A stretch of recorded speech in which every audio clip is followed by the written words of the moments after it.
नमस्कार मंडळी, कसे आहात? मजेत ना? मी सौ तृप्ती सगुण माणगावकर आज तुम्हाला दाखवणार आहे लाल वाटप, म्हणजेच मच्छीचं वाटप मालवणी पद्धतीचं। तर त्यासाठी काय काय लागतं ते आपण बघूया। ही आहे सुकी मिरची, ही तिखटाची मिरची आहे, ही रंगाची मिरची आहे, एक वाटी खोबरं म्हणजे जी नारळाची वाटी असते ते खोबरं, दोन हिरव्या मिरच्या, एक छोटा मीडियम आकाराचा कांदा, हे चिंच आहे, धने आणि हे आहे बडीशेप आणि हळद।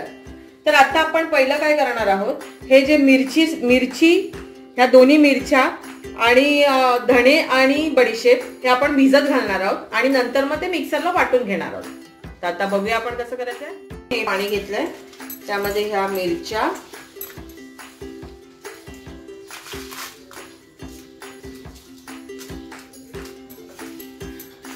ही बडीशेप एकदम थोडी घालायची आहे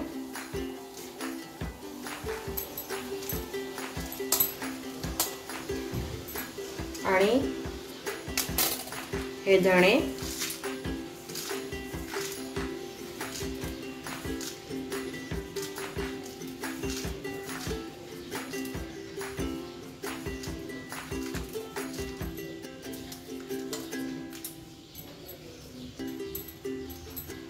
हे सगळे धणे असे घालून घ्यायचे। हे पूर्ण 5-10 मिनिटांसाठी, म्हणजे जास्तीत जास्त 5 मिनिटांसाठी हे भिजत ठेवायचंय, कारण भिजल्यानंतर ह्याची पेस्ट चांगली होते आणि ही पेस्ट तुम्ही मच्छीला लावू शकता।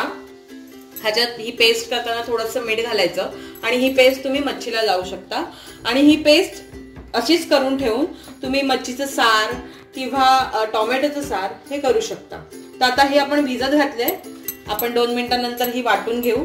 मग आता मी तुम्हाला दाखवते वाटायचं कसं ते। हे बघा, हे आपले मिरची आणि हे सगळं भिजलेलं आहे। तर आता हे आपण हे मिक्सरच्या भांड्यात काढून घेऊया।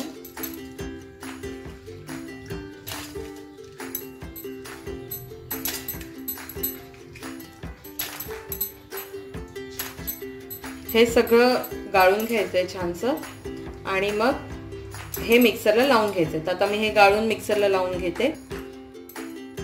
हे बघा, हे आपलं असं वाटून झालेलं आहे, खडबडीतच वाटायचं आहे। मग त्यात आपण टाकणार आहोत लसूण। मी तुम्हाला तेव्हा लसूण सांगितली नव्हती, पण लसूण घालायची ह्याच्यामध्ये। हा कांदा घालायचा, बघा ठसका लागतोय छानसा, आणि ही चिंचही घालून घ्यायची आणि हळद, हे आता घालून आपण वाटून घेऊया। खोबरं आपल्याला नंतर घालायचं। हे वाटून घेतलंय। आता ह्याच्यामध्ये मी हिरवी मिरची आणि हे ओलं खोबरं घेऊन वाटून घेते। आता मी हे पूर्ण बारीक वाटून घ्यायचंय। मी हे पूर्ण बारीक वाटून झाल्यानंतर तुम्हाला दाखवते कसं होतं ते। हे वाटून असं तयार होतं। ह्या वाटपाचं आपण मच्छीचं सार करू शकतो, भेंड्याचं सार करू शकतो। तर ह्या वाटपापासून जे रेसिपी होतात त्या रेसिपी मी तुम्हाला दाखवणार आहे। ही रेसिपी तुम्हाला कशी वाटली ती मला नक्की कळवा आणि करून बघा कशी वाटली ती। ही मालवणी पद्धतीचं लाल वाटप आहे।